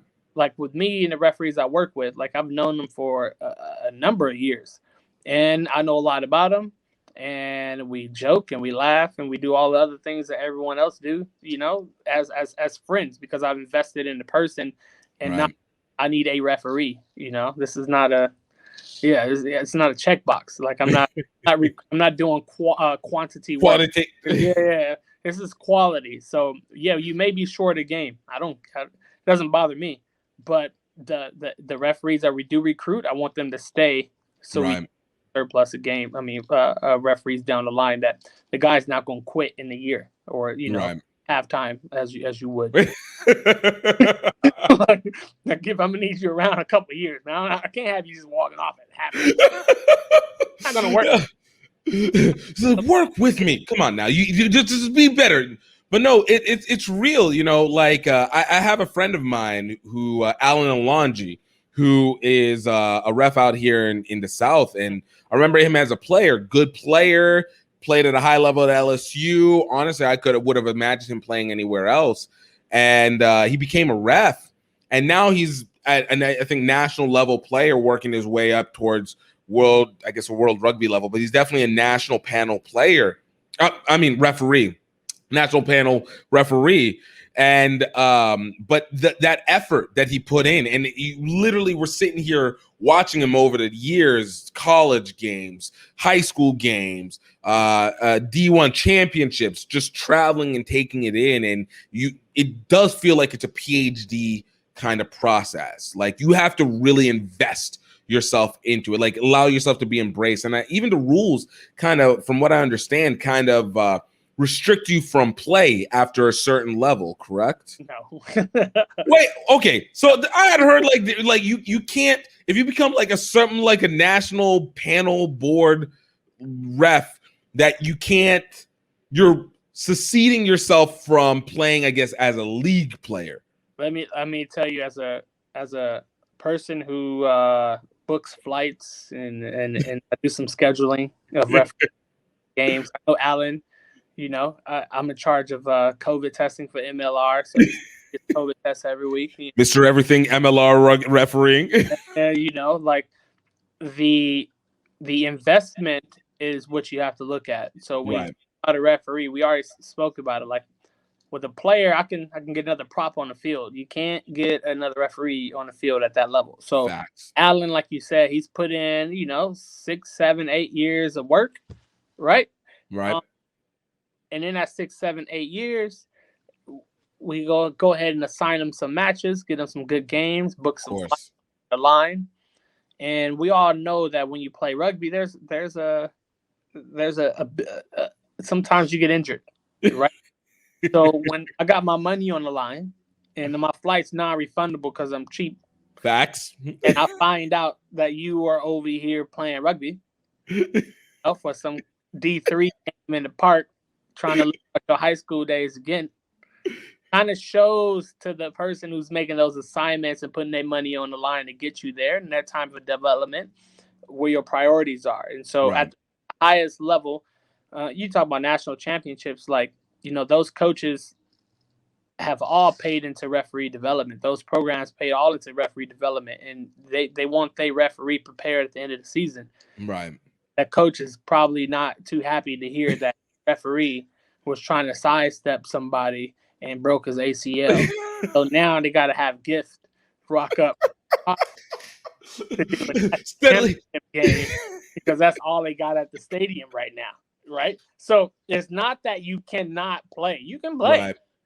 However, you know, like the season, like our flights get booked pretty early. And so our commitment is to refereeing throughout the season. And, you know, some referees go off and play some summer sevens, some touch, some this and that. But when you're looking at, you know, people investing money into you, like you want to make sure that you're available for and to have a little bit of return on that investment. That makes sense. Not a rule, but it's an unwritten suggestion, a strong suggestion, almost a nudge. You might be fit a little of a hey, what are you doing over here? What are you? Come, that coach gonna look at you like, come here, man. Talk to you. And that's what it is. But also, when you get to that level, you have your priorities in order. You know what you need, and so you know you don't have time on Saturdays to go out and mess around because I mean, and because you get older too. You get the better you get, the older you get, the more you realize, man, I ain't 21. I ain't sweet. I can't tweak the leg, recover from it.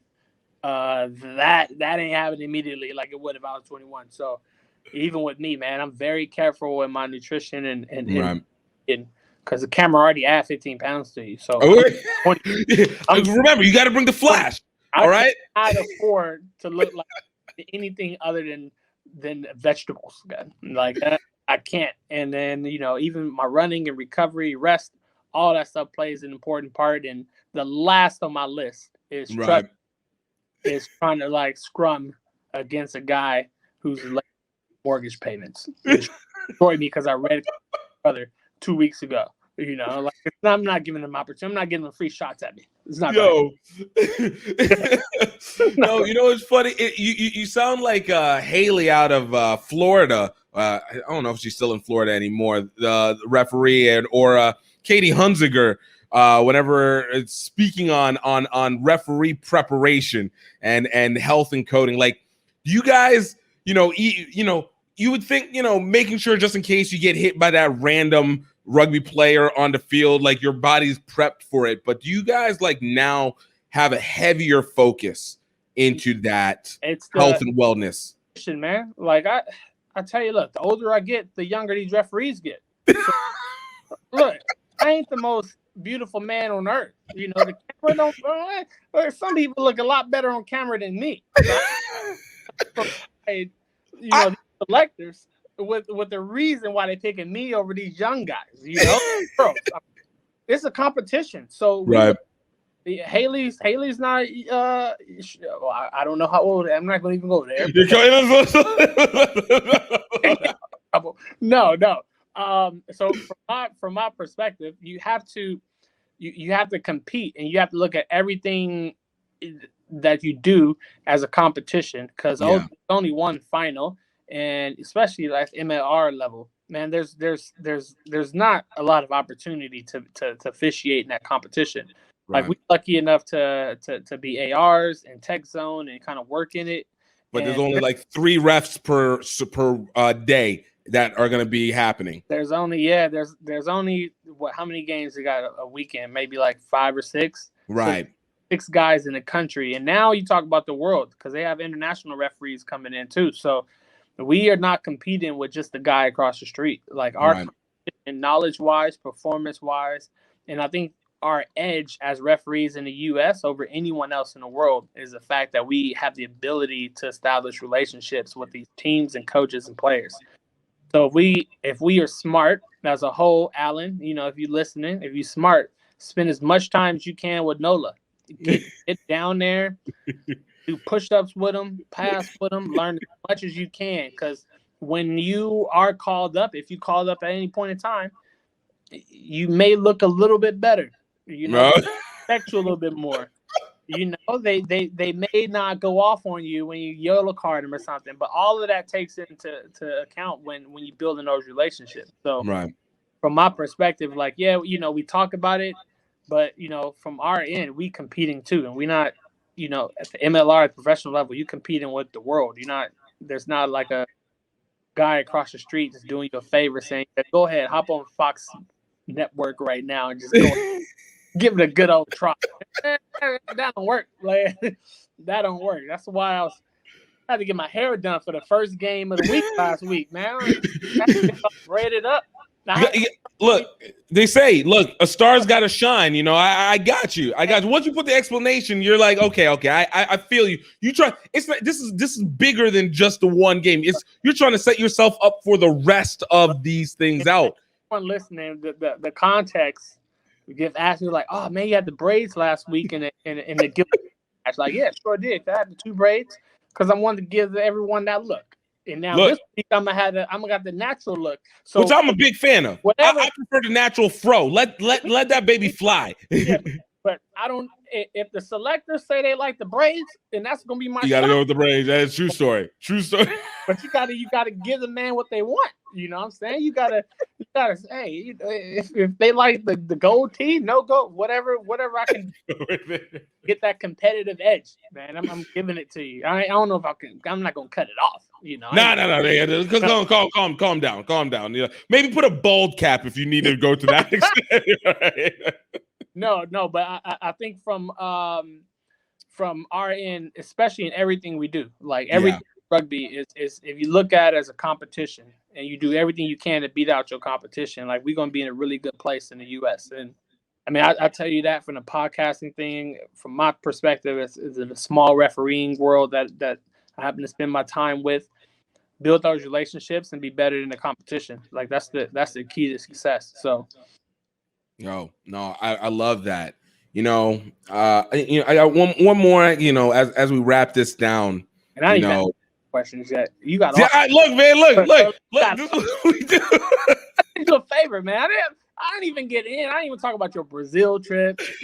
Talk about that you got. Your kids and everything. Like, I can't get in on you. So this is my favor. I'm doing you a favor right now.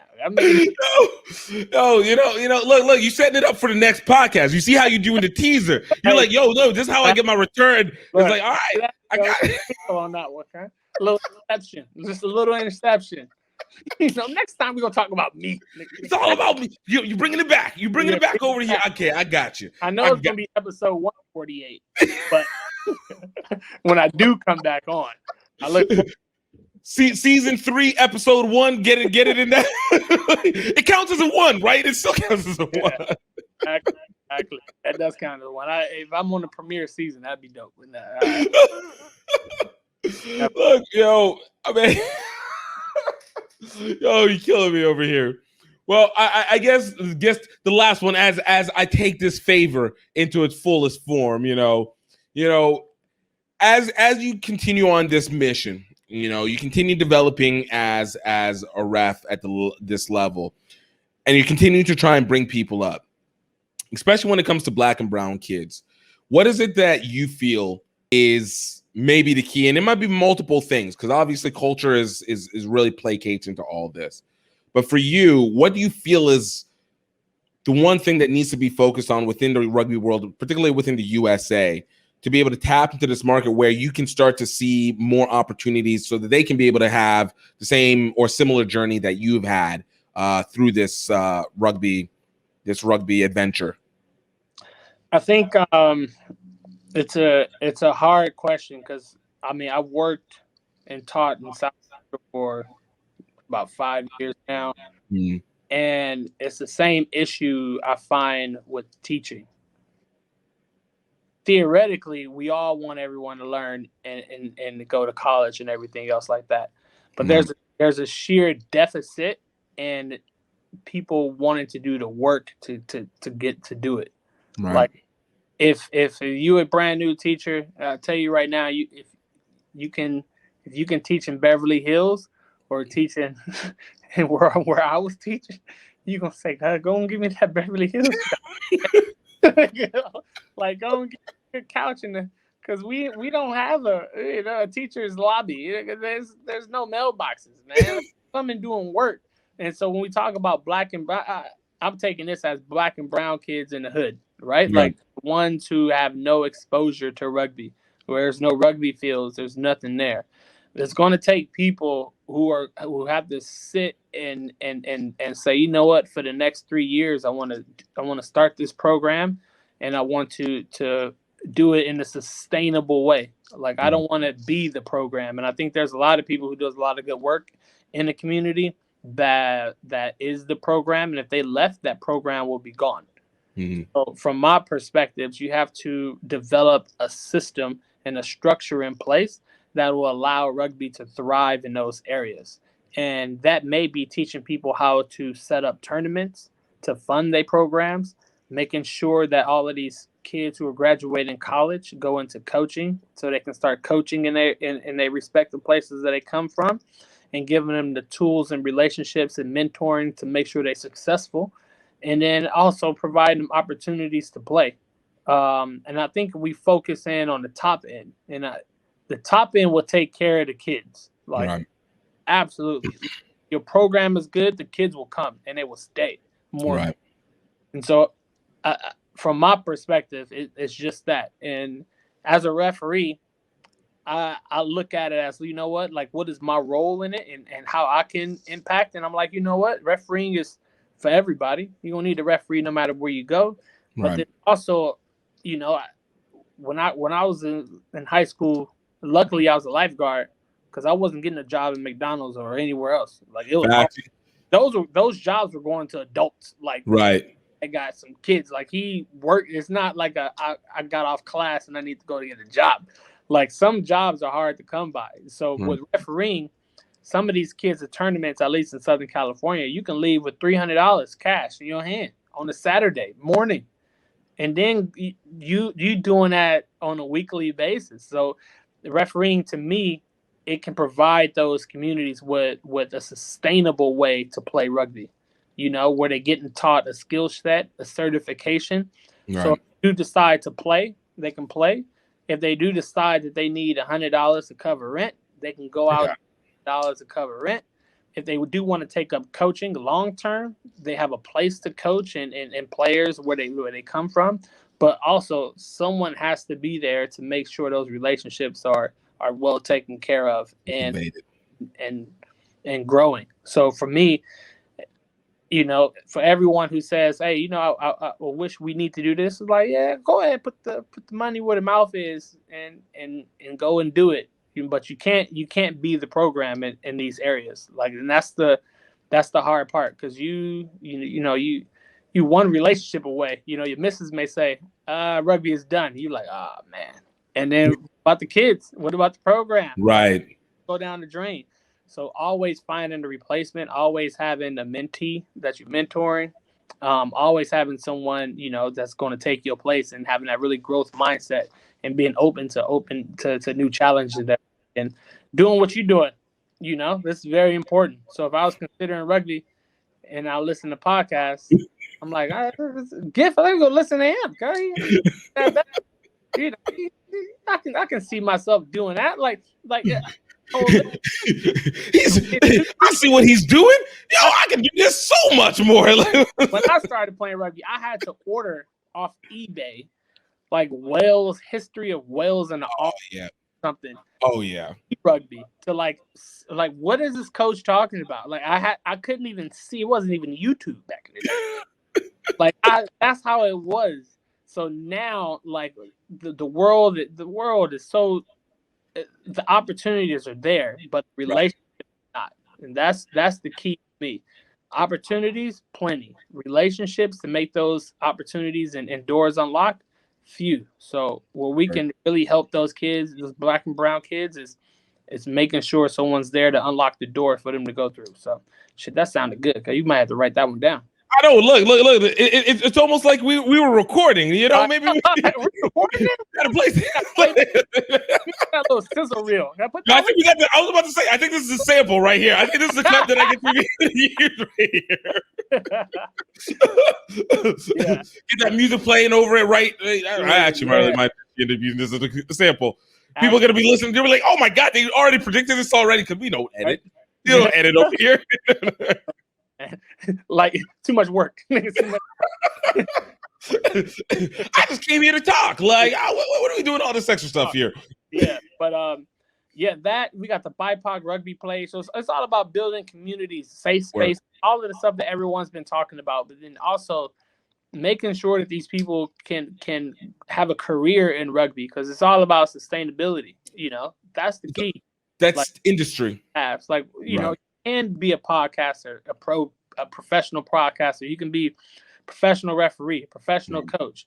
You can be the next, you know, Las Vegas Sevens. Like, your tournament can be the best, and that tournament can fund the rest of the like, there's so many opportunities, but we just have to make sure that people know how to explore and have confidence to go out and try all the new things they can, you know. So that's my very small perspective on the matter. But I mean, you say small. I'm going. If that's small, man, King Ahab. What do you call it? Captain Ahab's coming after this piece. All right.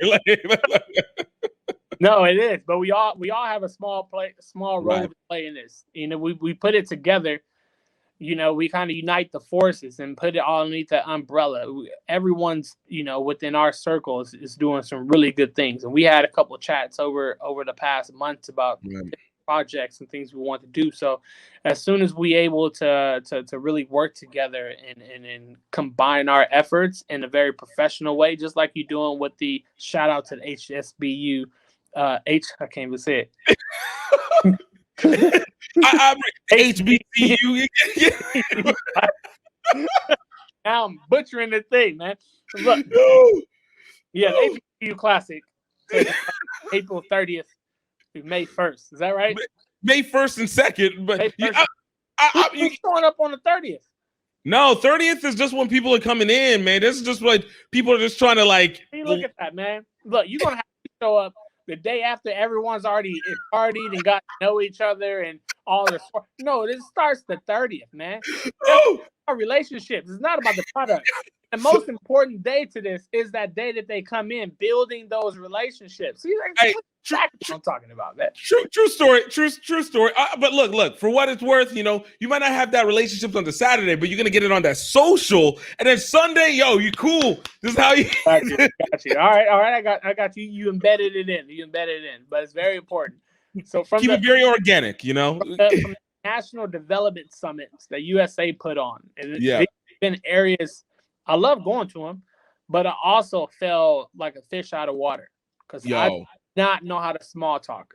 I can't go into a room. Hey, Johnny, how's it going? Like, I am not good at that. Yo, give me something to talk about, or don't say nothing at all. Like we're not talking about the weather. But we talk about sustainability. You talk about how we're going to grow this.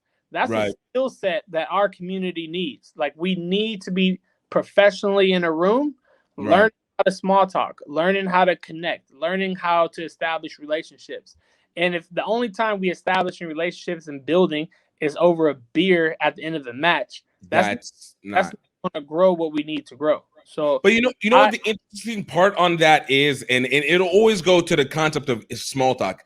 I think we always forget like what the beer does, but at the same time, what we need to do without it is it helps us navigate the pathway to how to have the real conversation. Because some people, and I've learned, I love sometimes just getting right into it and just being like, yo, let's talk about this.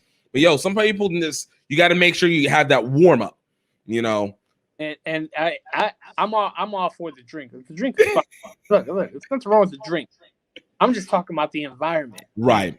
Rugby songs in the background. Like, I'm telling you, the hard thing to do is just sit in a stale room and get what you need to get done. That's hard. We ain't been put in those environments too often. You know, I grew up. I don't I don't small talk. I don't even know if I'm saying it right, and I don't want to call out nobody, but it's if you can envision a room full of people that you are not familiar with, you have no idea who they are, but they controllers, they the shot callers, they the committee members, they the board members, they everyone you want that you need to get your project, your tournament off the ground, and that's the mentoring relationship that you need to build and the connections. Those are the areas in which I found myself struggling sincerely because I was just not that I'm shy, but it's just you don't know where it's the opening. Like it's not natural. You don't want to feel forced because it feels unnatural. You don't want to. You're not going to get what you want, and it's hard to do it organically because it doesn't feel like the opening is there to begin with. So that HBCU Classic, man, I suggest, man, everyone get into a lobby. Let's just shake hands, put our little polo shirts on. Let's go. And then Saturday we play, and then we can go ahead and have those drinks and stuff later and get ratchet and stuff. I'm 100%. But there's a skill set that you should probably sprinkle in and embed on there. So when they do turn into directors and coaches, and they are in that uncomfortable situation, that they have practiced it a bit. Right. That's what I'm saying. I'm always trying to sprinkle some extra stuff on it. I'm taking over your program now. Nah, man, look, this is why I have it. I'm not here to talk. I talked to too much already. Let somebody else take over for a little bit. No. Quiet, man. Look, we here for those opportunities that people take advantage of, create, or have. I forgot what I said at the beginning. But the point is via rugby. And this is where you're doing. But that's a sprinkle. Yeah, just a sprinkle. But I think everything everyone's doing is really good. So, no. I mean, this time next year, when we look back, we're like, man, we accomplished a lot in 2020. It was tough for a lot of people. However, I think it was the best for us to organize in a way that we have been doing over the past months with all of the various projects that everyone's doing. And it's been really great on that front. But if we all were just playing rugby this entire time, I don't think we have it. I mean, because we canceled this a couple of times, and I was late because of this. Because of some stuff. Because rugby is back, right? That takes priority. So I had time, but you have that reset. It's true, and I've said it once before, and I'll say it again. I absolutely believe that this post-pandemic era of rugby is going to be the most culturally relevant that we've had because it's going to be an establishment of not only the industry, but it's going to be the establishment of the personality of rugby, and I think that also builds towards the actual development because now people actually feel that there is a direction. There's yeah. So, all right, yo. So where can people find you? You know, dropping all these sprinkle knowledges. You know, just hitting it out like the salt man over here. Look, man, you don't have to find me. I will find you.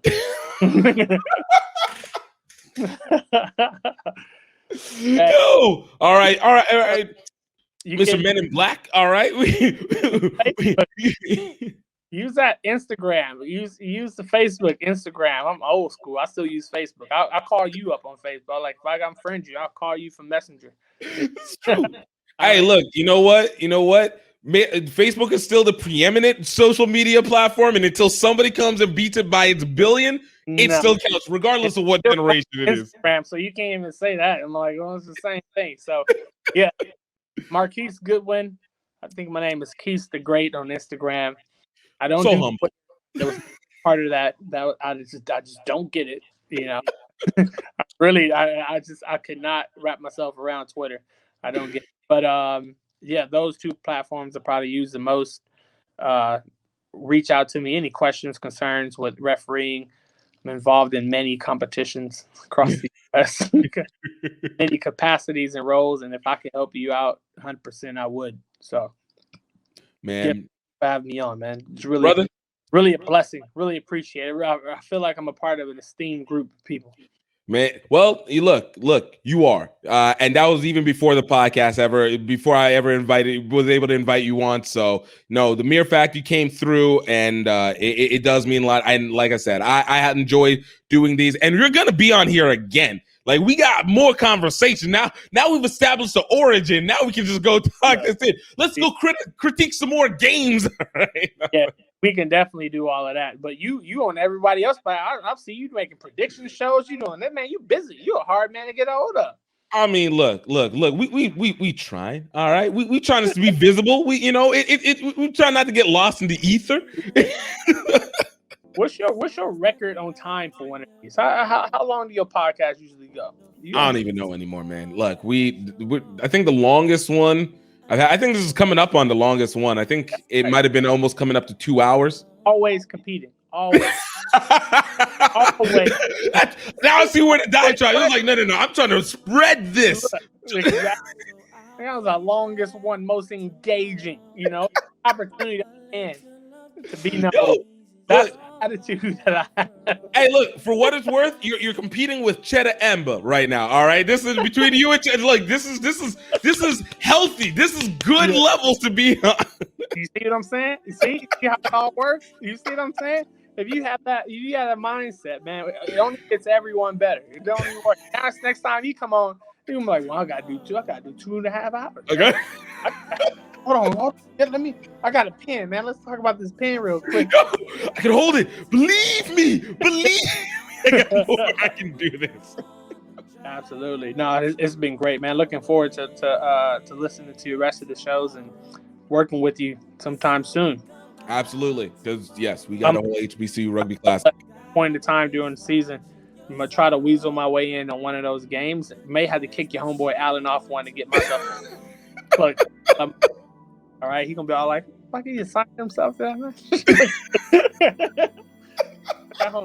I gotta kick him a gift, man. Hey, look. I'm not gonna be mad at it. Allen, he'll recover. It'll be all good. Love you, Allen.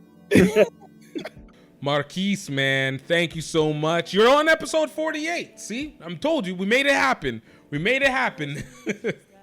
Man, and I hope you guys really enjoyed this so much.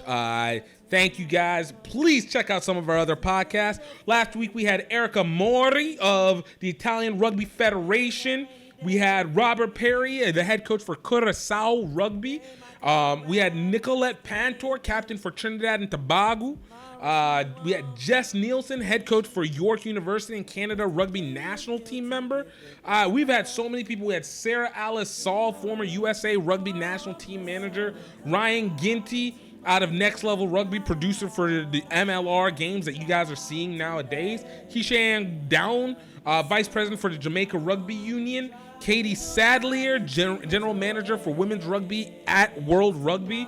We've had just so many amazing people. Gabby De Pellegrini, Vidor Encina, and Leo Crema of Curitiba Rugby in Brazil. We go international. Tiara Mack of the Rhode Island State Senator and former Brown University rugby player.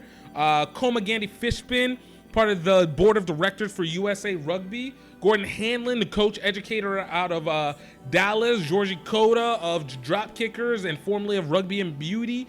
Kamani Davis of Roots Rugby and Made. Like Freddie Henry. We got so many people. We're talking international. We're giving you guys the full amount. You guys want to check it out. And I'm telling you, you guys are not going to regret it. And I want to thank you guys all for being a part of this and continue to do it. So I hope that you guys know that I hope that you're happy. I hope that you're healthy.